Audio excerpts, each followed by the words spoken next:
Assalamualaikum warahmatullahi wabarakatuh. Perkenalkan, nama saya Miftah Huda. Untuk kali ini saya ingin mempresentasikan tentang tugas dan wewenang Bank Indonesia dalam perekonomian nasional. Sebelum itu kita mengetahui dulu apa itu pengertian Bank Sentral. Bank Sentral merupakan sebuah institusi maupun sebuah lembaga keuangan yang memiliki tanggung jawab atas suatu kebijakan moneter dan menciptakan tingkat kegiatan ekonomi yang stabil pada suatu negara.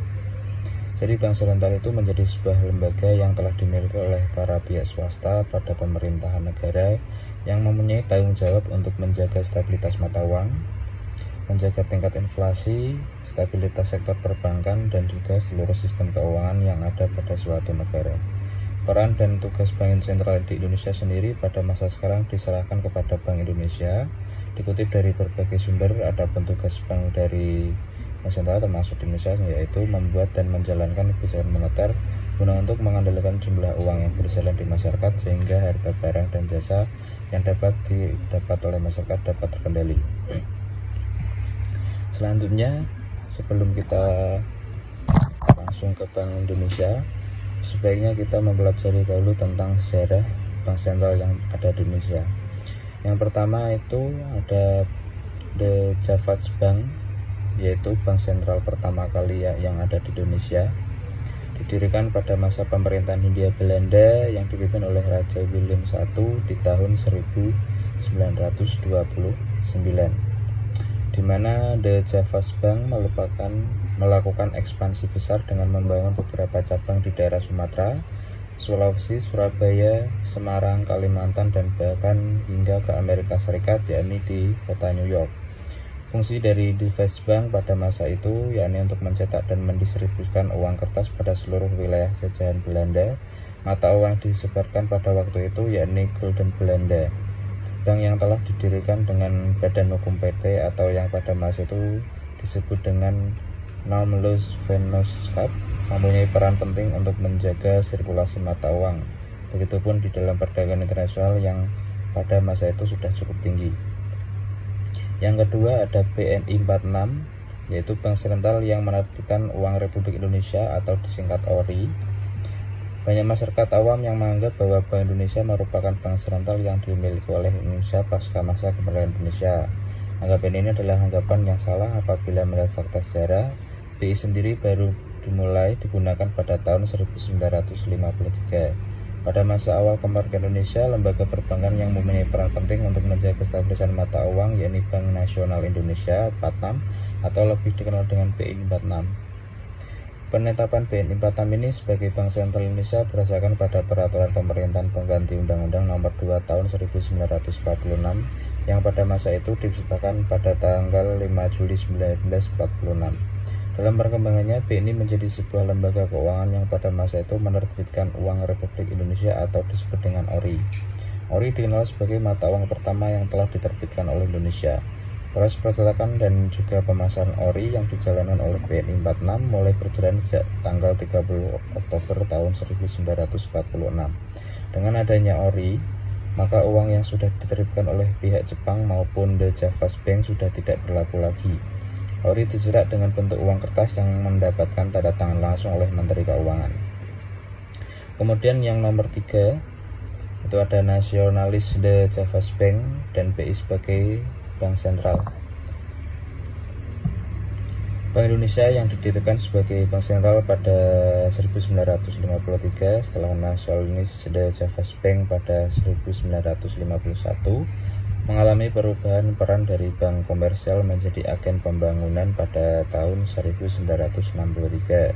Kemudian kembali berfokus pada stabilitas moneter dan nilai rupiah dengan Undang-Undang Nomor 23 tahun 1999 yang diperkuat melalui amandemen pada tahun 2004 untuk memperkuat sistem keuangan nasional.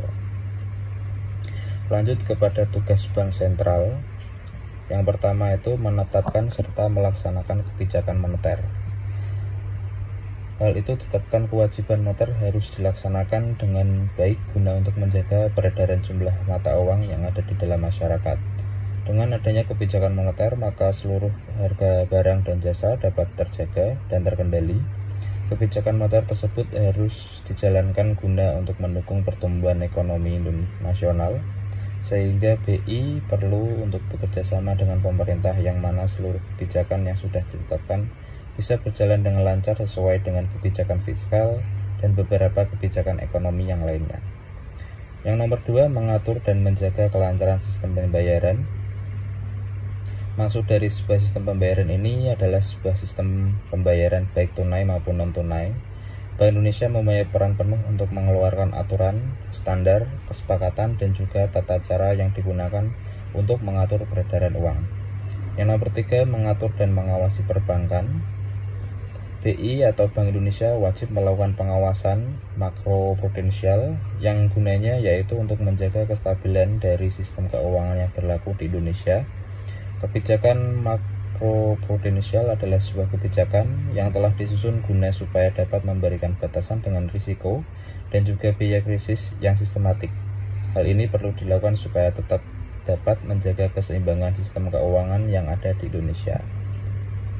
Kemudian wewenang Bank Sentral, yaitu pertama membuat kebijakan moneter. Kenapa Bank Indonesia wajib menetapkan dan menentukan tingkat diskonto, wajib membuat kebijakan kredit dan kebijakan pembiayaan.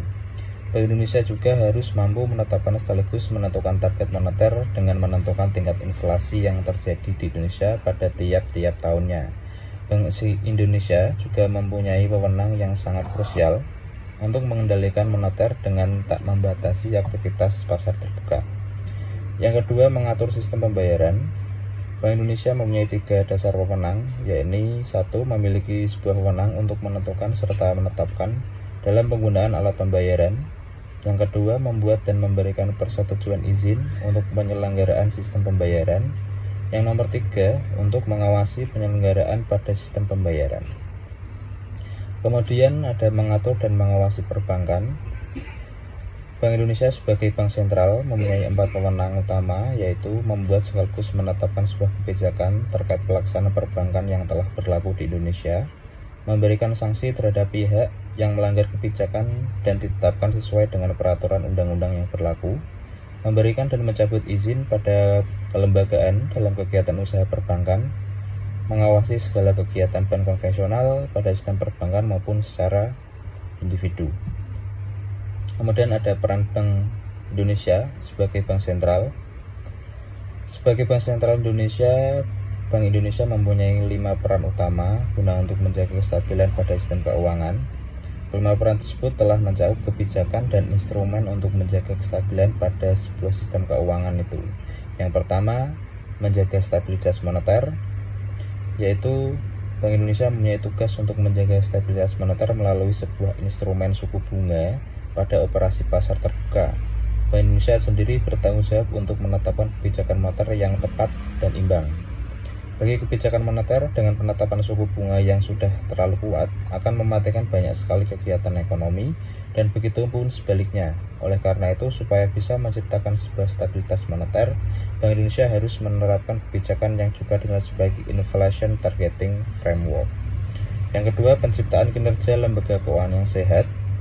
Bank Indonesia mempunyai peran vital dan krusial dalam penciptaan kinerja lembaga keuangan yang sehat, khususnya dalam bidang perbankan. Penciptaan dari sebuah kinerja lembaga perbankan dilakukan dengan penggunaan mekanisme pengawasan serta regulasi yang tetap. Agar bisa mencegah terjadinya kegagalan dalam kondisi tersebut, sistem pengawasan serta kebijakan perbankan yang efektif perlu untuk ditegakkan. Di samping itu, disiplin pasar melalui berbagai kewenangan, pengawasan, pembuat kebijakan, dan penegakan hukum harus terus dilaksanakan dengan baik. Yang nomor 3, mengatur dan menjaga kelancaran sistem pembayaran. Bank Indonesia mempunyai sebuah kewenangan untuk mengatur dan menjaga kelancaran sistem pembayaran.